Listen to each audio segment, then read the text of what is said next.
Hello મિત્રો, તો સ્વાગત છે તમારું અમારા પહેલા જ વિડીયોમાં। તો મારું નામ છે ભટ્ટ કૃપાલી અને જે પણ લોકો સીસીઈ એક્ઝામની પ્રિપરેશન કરતા જ હશે તેમને બધાને ખબર જ છે કે ગુજરાતી સબ્જેક્ટ આપણા માટે કેટલો ઇમ્પોર્ટન્ટ છે અને ગુજરાતીમાં જે શબ્દ ભંડોળ છે એ પણ આપણા માટે કેટલું ઇમ્પોર્ટન્ટ છે।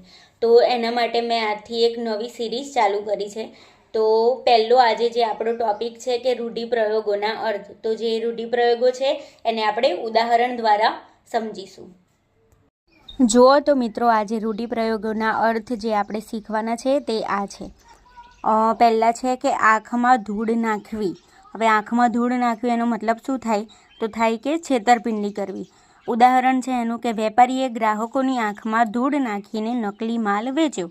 આપણે નાની નાની વાતમાં અમુક વાર કહેતા જ હોય છે કે જો ને આ તો મારા આંખમાં ધૂળ નાખી ગયો, મને છેતરી ગયો।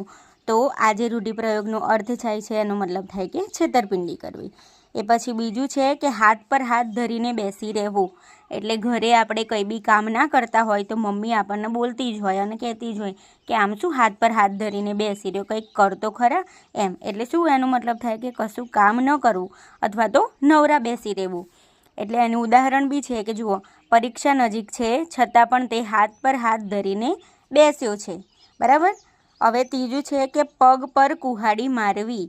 પગ પર કુહાડી મારવી એનો મતલબ થાય કે આપણે પોતાની જાતે જ શું કરવાનું? તો આપણે પોતાની જાતે આપણું જે નુકસાન કરીએ એનો મતલબ થાય છે કે પગ પર કુહાડી મારવી।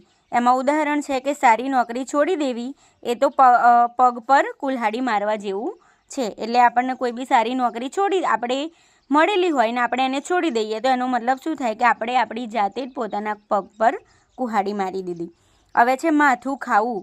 હવે માથું ખાવું આ તો રોજ ઘરનો જ આપણો શબ્દ છે કે નાના ભાઈ બહેન હોય એકબીજા જોડે લડતા હોય તો શું કે જાના હારત તું શું મારી જોડે માથું ખાય છે એમ બોલે ને, તો વારંવાર બોલીને હેરાન કરવું। એનું ઉદાહરણ બી એ જ છે કે જો નાનો ભાઈ આખો દિવસ પ્રશ્નો પૂછીને માથું ખાય છે। એટલે જો આપણો નાનો ભાઈ હોય તો વારે ઘડી આપણી જોડે બોલીને આપણું માથું ખાય તો એનું શું કહેવાય કે માથું ખાવું। પછી પાંચમું છે કે હાથમાં લેવું। હાથમાં લેવું મતલબ કે કોઈ બી કામની જવાબદારી આપણે પોતાના માથે લેવી। ઉદાહરણ છે કે ગામના વિકાસનું કામ સરપંચે હાથમાં લીધું છે। ગામના વિકાસનું કામ કોનું છે? તો સરપંચનું છે। તો એમાં શું હાથમાં લેવું? તો સરપંચે શું હાથમાં લીધું? તો ગામના વિકાસનું કામ। તો આ એનો મતલબ થાય। હવે છઠ્ઠું છે કે હાથ ના કર્યા હૈયે વાગ્યા। આનો અર્થ તમારે મને કોમેન્ટમાં જણાવવાનું છે મિત્રો। તો જણાવજો મિત્રો કે તમને કેવું લાગ્યું આજનું આ મારું કામ। અને જો તમને આવી જ રીતે નવા ઇન્ફોર્મેટિવ વિડીયો જોઈતા હોય, ગુજરાતી રિલેટેડ, સમાનાર્થી છે, વિરુદ્ધાર્થી શબ્દો, કોઈ બી વસ્તુ જોઈતું હોય તો તમે કોમેન્ટ ડાઉન કરી શકો છો।